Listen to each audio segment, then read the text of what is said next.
Everyone, आप सबका बहुत बहुत स्वागत है कॉमर्स अचीवर प्लेटफॉर्म पे। इस वीडियो के थ्रू हम कवर करने जा रहे हैं इनकम टैक्स में टॉपिक कैपिटल गेन का चैप्टर हमारा चल रहा है। ठीक है, इनकम टैक्स में हमारा जो चल रहा है ये चैप्टर है वो है कैपिटल गेन।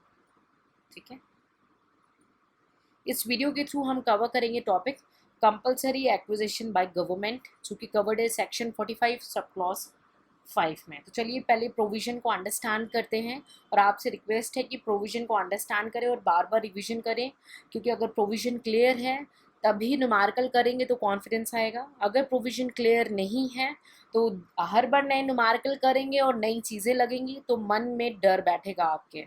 ठीक है, सो हमें एक राइट स्ट्रैटेजी ऑप्ट करनी है, क्योंकि कई बार क्या है, बहुत सारे स्टूडेंट क्लासेस करते हैं और कोचिंग्स करते हैं बट सारे नहीं क्वालिफाई होते। क्यों कुछ होते हैं?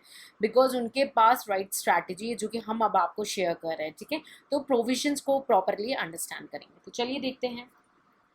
सबसे पहले हम चार्जेबिलिटी को देखेंगे।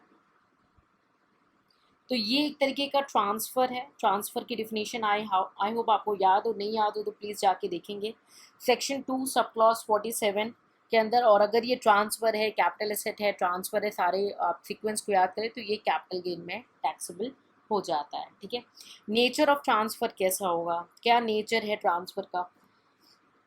किसी भी लॉ के अंदर, एनी लॉ के अंदर वो कंपलसरी एक्वायर्ड हो चुका हो, कंपलसरी एक्विजिशन हुआ हो उसका। ठीक है, या उसका जो सेल कंसिडरेशन है, ठीक है, जो ट्रांसफ़र करने पे उसको जो सेल कंसिडरेशन यानी पैसे मिल रहे हैं वो या तो डिटरमाइन या अप्रूव करे सेंट्रल गवर्नमेंट या आरबीआई। ठीक है, तो ये इसके नेचर ऑफ ट्रांजैक्शन हो गया। चलिए आप टैक्सेबिलिटी को देखते हैं। ठीक है, टैक्सेबिलिटी। ठीक है, टैक्सेबिलिटी में सबसे पहला जो हम केस देखेंगे, एक कि हमें जब नॉर्मल कंपनसेशन मिल रही हो, नॉर्मल कंपनसेशन या ओरिजिनल कंपनसेशन हमें मिल रही हो। ठीक है, तो उस केस में क्या होता है, ये टैक्सेबल कब होगा? उस प्रीवियस ईयर में टैक्सेबल होगा जब ये फर्स्ट रिसीव हुआ हो। ठीक है, इस ईयर में ये टैक्सेबल होगा जब ये फर्स्ट रिसीव हुआ होगा। ठीक है,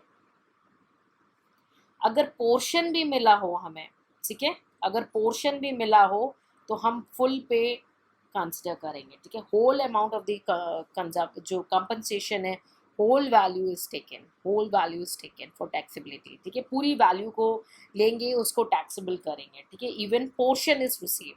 ठीक है, तो फुल वैल्यू को कंसिडर करना है। तो कैपिटल गेन कैसे कंप्यूट होगा? आपका जो होल नॉर्मल कंपनसेशन आपको मिला है,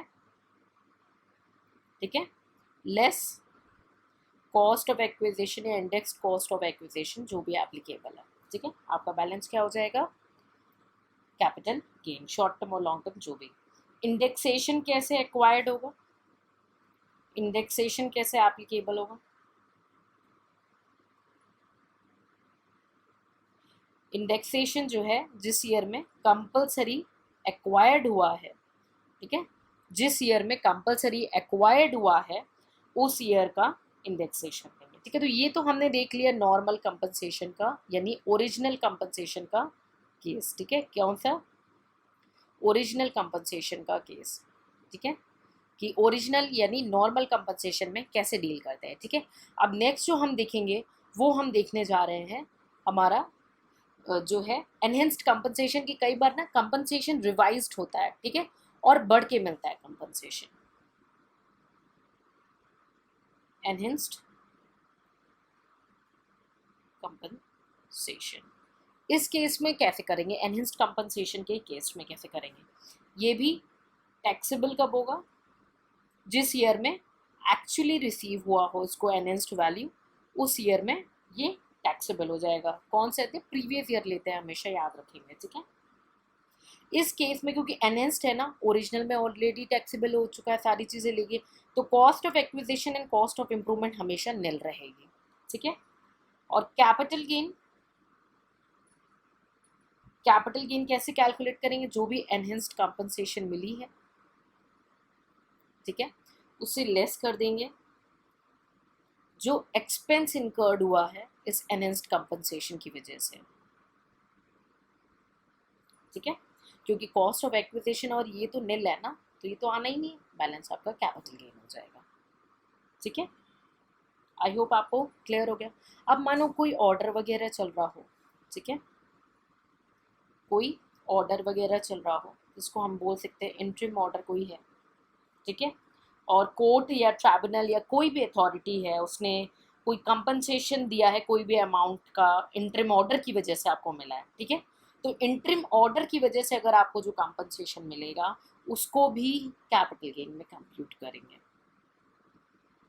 ठीक है।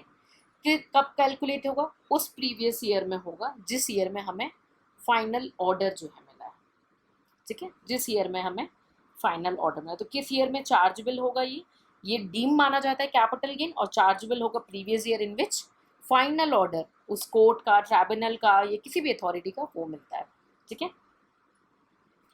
अब कभी कभी लीगल हेयर्स को मिलते हैं कंपनसेशन, एसएससी की डेथ होने के बाद लीगल हेयर को रिसीव होते हैं, तो उस केस में क्या होगा? यस, टैक्सेबल तभी भी होगा, लेकिन लीगल हेयर के हाथ में टैक्सेबल हो जाएगा, ठीक है।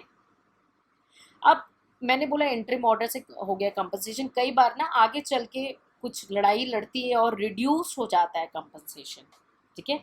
आपका जो नॉर्मल कंपनसेशन है या एनहेंस्ड कंपनसेशन है वो जो है आपका जो है सॉरी जो नॉर्मल कंपनसेशन है या एनहेंस्ड कंपनसेशन है वो आपका आगे चल के रिड्यूस्ड हो जाता है, तो उस केस में क्या होगा? उस केस में फिर से कैपिटल गेन रीकम्प्यूट होगा आपका जिस ईयर में रिसिप्ट होती है, रेटिफिकेशन होता है, ईयर ऑफ रेटिफिकेशन, ठीक है। तो ईयर ऑफ रेटिफिकेशन या रिसिप्ट होती है उसका अकॉर्डिंग रीकम्प्यूट होता है आपका कैपिटल गेन, ठीक है। सो इंटरिम ऑर्डर और ऑर्डर के केस में कब होगा? जब फाइनल ऑर्डर है, ठीक है, और लीगल हेयर के केस में लीगल हेयर के हाथ में टैक्सेबिलिटी हो जाती है, और अगर कंपनसेशन रिड्यूस्ड होता है तो रीकम्प्यूट होगा आपका कंपनसेशन, ठीक है, जिस ईयर में आपको रिसिप्ट हुआ है या रेक्टिफिकेशन ऑर्डर मिला है, ठीक है। तो ये तो काफ़ी एडवांस लेवल मैंने आपको एक्सप्लेन कर दिया, ब्रीफली मैंने आपको प्रोविजंस जो हैं आपको बता दिए, आपके सेक्शन 45 सब क्लॉज 5 में compulsory acquisition by the government, ठीक है।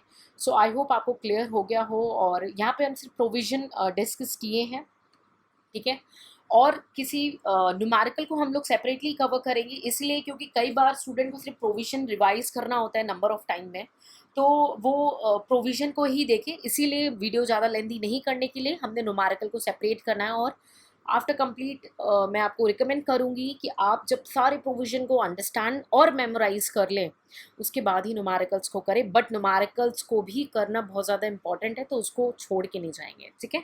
So I hope it's all clear with this video और with this topic. In case of any doubt, feel free to ask in the comment section.